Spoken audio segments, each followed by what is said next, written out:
Welcome back to another episode of Boot or Bluescreen, the series where we troubleshoot broken computers, and usually they come from people like you who email me in the local Boston area, but this one was a little bit different. So this PC actually came from Facebook Marketplace, and I did reach out and offer to fix it, even though he had it so low. He only had this at $70. So alone, the case, the SSD, which I already took the SSD out of this and used it for something else. If you guys happen to have watched the previous episode, episode 19, I believe, this is where that SSD went. Let me read you the description of what was said about this PC. Selling girlfriend's old gaming PC. She had a friend build it back in 2020 or so. I believe some of the parts may be broken due to a reverse current, but not entirely sure. I think some of the parts should still be functional. Of course, the case as well. Selling as is.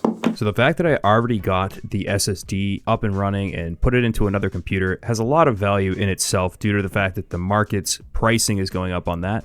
So even if I get one or two other parts working with the case alone, this is a really good deal either way. So in normal circumstances, I would pretty much just plug this in and turn it on. But I'm noticing that up here, there's actually a missing screw, and it looks like the whole board is like being held in with nothing. I have no clue how this happened. It was actually present in the photos. If you look at the ad, you can see it in the photos. It's all crooked in here. So before I turn it on, I'm actually just going to put at least one screw back up in here to make sure nothing is like shorting or hitting, because if this was built or left out like this, and maybe, like, my guess is that this person probably took this apart and then tried to fix it and it wasn't working and they just kind of threw it back in there.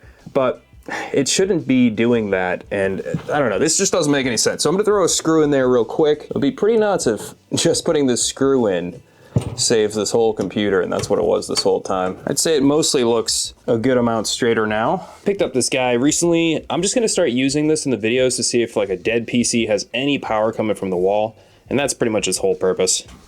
All right, let's make sure the power switch is on. I'm not seeing any lights or anything. That's gonna be an indicator. And there is, so far, zero power. Yeah, so I can hit this as many times as I want. There's no power in this at all. So either the front panel's not hooked up or something else is going on. Let's take this GPU out and see what's going on below that.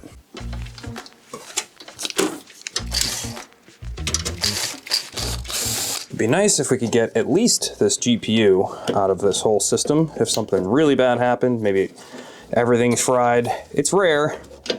Come on. It is rare, but I have seen it happen before. So the front panel header is right here, and it is connected.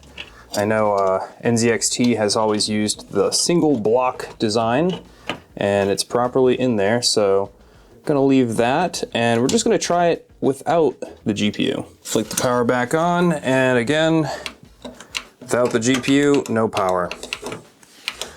So at this stage, it's a good time to get out the old power supply tester, take the back panel off, and see what's going on back here. Nice and dusty. Not too bad, actually. I don't think I've ever seen packing peanuts in the back of a PC case. That's a first. So we got a CX450M, and part of me really wants this to be the culprit because, well, sometimes, it really depends. This could also blow up everything, right? But if I just have to replace this, it's not going to be that expensive. My thick hands can't fit in this case without removing this bar. Got some more dust bunnies over here. Let's hook up the 24 pin and we'll do the CPU and GPU, and that's it. Just for starters. So I got kind of quiet right here. My thumb actually felt sort of like a zing, or if you have like a splinter. I actually was getting electrocuted. That cable in the back is still plugged in, but it's in the off position. I think the switch itself is not functioning properly. I did this twice, and both times it happened. And the second time I kind of actually yelled a little bit. Ow, I'm actually getting shocked. Wow. When I push down right here, that's weird. Obviously I can't show you, but when I push down right here, there's a little tiny, I'm like afraid to do it. I'm getting a little jolt from putting my finger on here, so I'm almost guaranteeing that this power supply is bad. And if we look very closely, there is some discoloration in the wires. These are a lot more like gray. This looks a little bit, it's really hard to tell, but like essentially right here, is whatever I'm pushing on there is causing a little jolt of electricity to come out. Wow, it's working. So at this point, I'm confirming the power supply works, but it is problematic, and that switch is definitely broken. Doesn't do anything. And if we turn it on, everything is looking pretty good. As I'm back here, I'm also noticing how bent this is. So this PC was probably not very well maintained, but so I've gone ahead and set up a little test bench. I do want to test this card before we go any further. So right now, this is just to make sure it boots up. Got the 1050 Ti and we're good. So let's power it down and throw in the 1650. This is a non-super version from EVGA. Now, if this works, I will be pretty much content with this entire purchase based on the case. That power supply, I am definitely not going to be using on anyone's machine unless I can figure out what's wrong with it, but let's see if this works. All right, please work.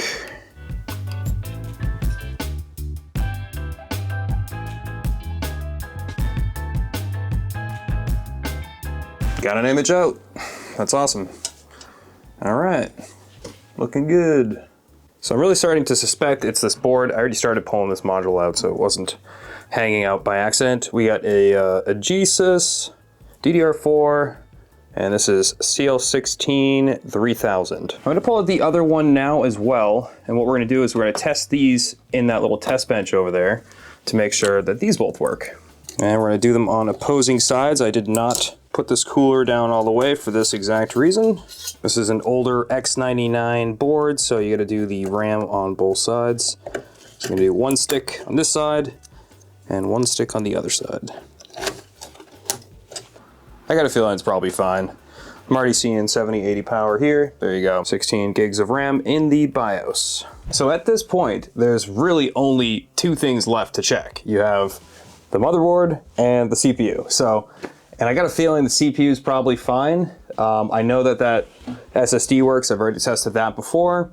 And yeah, so I think what the next plan is we're gonna take out all this stuff just in case this PC case is shorting something. After seeing what I saw with the board falling down, there could be something on the back of the board that's shorting, I don't know. So let's take this out real quick and we're gonna put it on the test bench and then kind of repopulate it to see if we can get it to work. Now, unfortunately, this USB 3 header was so jammed on there that it's just stuck. Like, I think we can pretty easily pop this out. I'm not gonna cut myself on camera right now. There you go, got it off. It's not the easiest thing to get on, but once you kind of get it started, you can just push it back down. Feel free to pause the video and take a guess as to what is in here, other than the hair from an animal. All right, and actually the paste is dry and it looks like somebody wiped it already. Wow.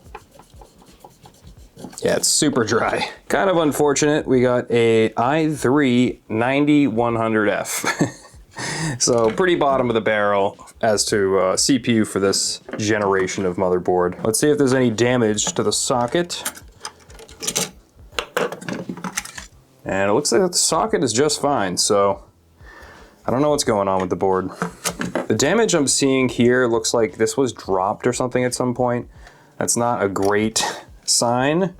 And if we go to the back, I'm not seeing any like scratches where those standoffs were kind of hitting, but it's really hard to tell. So let's just slowly try to populate this outside of the case and we'll see what happens. So we're gonna start with one stick of RAM on the inside here. And we're gonna use the 1050 Ti instead of the 1650 rather. I know this looks a bit goofy, guys, but it's the only spare cooler I have at the moment that's fits. Well, I guess I could use the stock cooler, but who cares? Let's just use it. And there's paste on the bottom, so I don't want to waste any more paste. So I just discovered this. So I'm trying to get this, what appears to be like a Wi-Fi dongle, out. Probably because this Wi-Fi doesn't work, but look how tough this is to pull out. I actually can't get it out. Wow, this is crazy stuck in there. That could be causing a problem. I'm trying to get you guys a better angle here. How am I gonna do this? Make sure this is unplugged. I might need a plier or something. It is really stuck in there. Yeah. Wow, that was intense. I don't see anything wrong with this. I don't know why it was so jammed in there. All right, now that we got that out of the way, power is on. Actually, gotta make sure the card is all the way down here. Okay, power is on. We're gonna be using screwdriver method. I heard a little tiny noise and nothing is happening here. Okay, yeah, this board is definitely bad. Just the heck of it, we'll try it with this little tiny front panel thing. There's no lights or anything on this board either, so like, yeah, no information. All right, guys, I want to discuss with you what does and doesn't make sense in this situation. So for the $70, I got quite a few decent parts out of that find on Facebook Marketplace. That being said, is it really worth it to put this 9100F in another motherboard? For the sake of science, I have gone ahead and ordered another motherboard. I don't know if I'm going to keep it. I might actually return it. It was like $65 on Amazon. Is putting a 9100F into a $65 motherboard really worth it in 2026? Probably not. So I'm going to make that decision a little bit later. That'll be after the video ends. But just so you guys can know if it is the CPU or the motherboard, I'm buying it for that purpose. That being said, I don't think I'll be reassembling it in that computer case or anything like that. If anything, I'll probably put these parts into a bunch of different PCs within the next few days. So just for the heck of it, last night I stopped recording and I was playing around with that computer and looking at that little motherboard, and I was like, why does this board not fit inside that PC case? And there's a pretty good answer. There's a connection between the basement to the back tray and it's riveted.